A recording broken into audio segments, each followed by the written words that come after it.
Well, look, I've been campaigning on this issue for the better part of 15 years.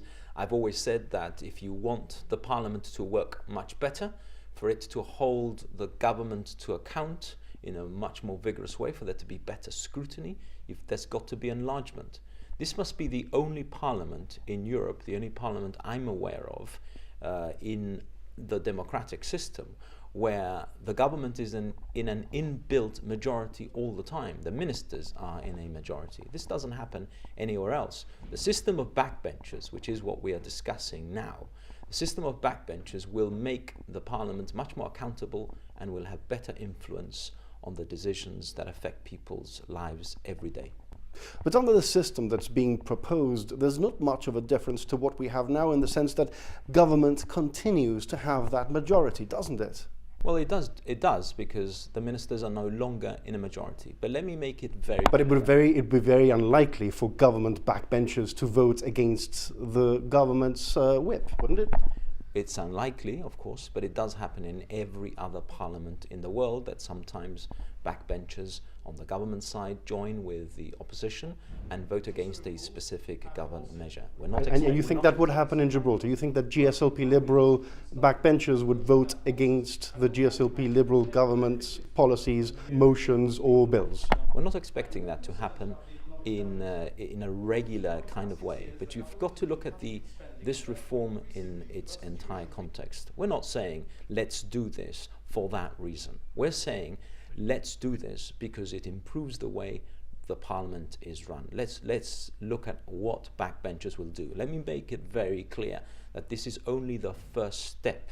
There has to be an ongoing and deep commitment to parliamentary reform. So let me explain what I mean by that. Enlargement is the launch pad. It is not the solution in itself. You don't get enlargement and add backbenchers to both sides and then say, well, that's it, it works. It doesn't work by doing that. You've got to enlarge the House and then make a system, a reform, a deep reform of the way that Parliament is run. For example... But that's not what's on the table, though, is it? Well, what's on the table is simply just an enlargement. That is our commitment, the GSD commitment. It's very clear. I'll make it clear again today, and it will be in our next manifesto.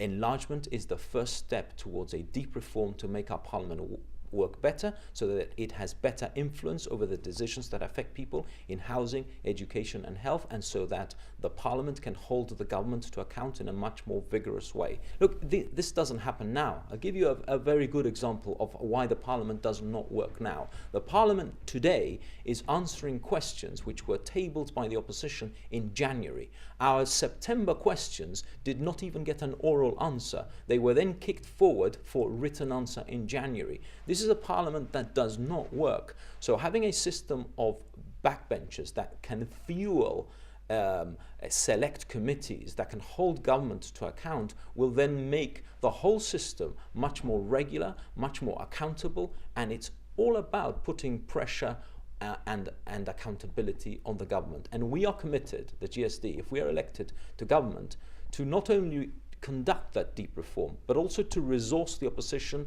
in a much more direct and substantial way, so that it holds a GSD government to account.